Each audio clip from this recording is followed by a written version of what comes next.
Peel paragraphs, or how do I make sure my academic writing is doing what it needs to do? So this video is going to cover the 4 things that all academic writing needs to include: description, analysis, evaluation, and evidence synthesis. It will also cover why paragraphs are important to consider, and particularly why their length is important, and that why paragraphs should peel, point, evidence, explain, and link. It will also cover the importance of making critical points. All academic writing should include the following things. You need to describe, you need to provide the facts and information that your reader needs to understand the situation, but you also need to critically analyse what you have described, explore that topic. What are the causes? What outcomes might there be? What options are available? Basically, you're explaining why or how or what is the impact for each point you make. You also need to evaluate, make judgments about the topic or points that you've made throughout, and you need to synthesise a wide range of quality evidence together to support your argument. Paragraphs are key to all of this. They're the building blocks of your writing, according to Cottrell in 2024. Paragraphs organise material so it's easier for your readers to follow that material. They divide the page up into short sections that are easier on the eye, and they can flow logically from one to another, so it helps you decide on a logical order for your information. You can also use phrases within your paragraphs to link back to the main topic or to points that you're going to make later. Try not to have too short or too long paragraphs. There is a happy medium. If they're too short, you don't have the opportunity as the writer to analyse the point that you're making. And there's no opportunity either to link back to the main topic or to suggest what's coming next. If you write in really short paragraphs, it makes your writing really clunky to read, and so that's difficult for your reader to follow. Conversely, too long paragraphs are making too many points for your reader to be able to absorb them, to be able to take them in. You might be analysing and you might be linking, but those things are harder to identify if there's a lot of text. So longer paragraphs will make your writing too hard to access. To solve both of those problems, you should peel your paragraphs. Peel stands for point, evidence, explain, and link. Start by making a point. This is the descriptive part of your writing. It might be the definition of a concept. It might be describing an issue that's being faced within the topic. It might be a fact. It might be statistics that help provide background to that topic. There's an example here on the screen. The point here being given is young children should not be given screen devices such as smartphones or tablets. That's the point that this paragraph is making. You also need to provide evidence to back up your point. Obviously, this needs to be cited according to the referencing style that's required by your subject.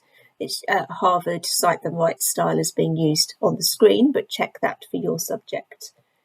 Provide at least one citation for each point. That means that you can include more evidence to support that if necessary. One may not be enough. If you have more than one citation, that demonstrates your critical thinking skills. It demonstrates that you haven't just literally read that one thing, put it into your work, and then moved on without checking that out, without making sure that that's definitely true. In the example here, we've got some evidence to back up our point. Studies have shown that infants under 2 years old can experience developmental issues if they have too much exposure to screens. And then in brackets, we've got cited 2 bits of evidence, Jones 2019 and Liu 2022. We need to explain our point as well. This is your analysis, your opportunity to explore that topic, that point in a bit more detail. You could provide an example to back up the point. You could explain why that point is really important. You could explain how something works.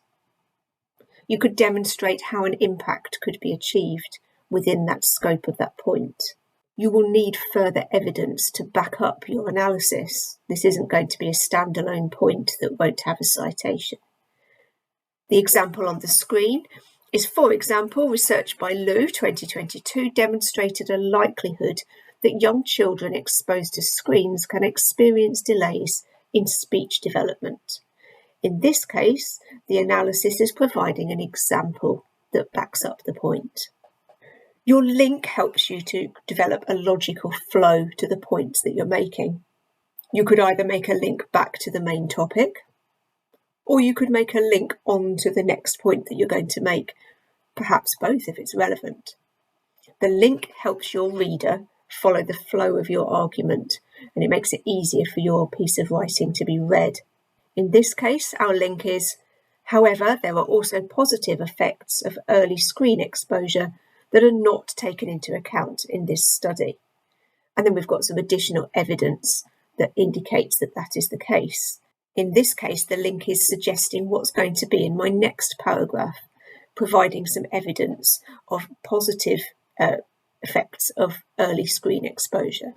It's also a good idea in your paragraph to include a critical point, and for this we add a C onto the end of peel. This makes your argument stronger. The critical point demonstrates your critical thinking skills, so it could be positive or negative. You might be able to indicate if there is an opposing view to the one that you've presented. Indicate that there is additional research to back this up. You might be able to identify strengths or limitations of a study that you refer to. That might be related to the design of the study, the scope of the project, the sample size, the number of participants that were involved in that study, the currency of the research, how recent it is, and potentially the location of that project, whether that can be applied to the situation you're describing. Your critical point can then help you to decide on an evaluation of this point, which might be the best approach, or the best solution, or the best theory to apply to this problem or this issue.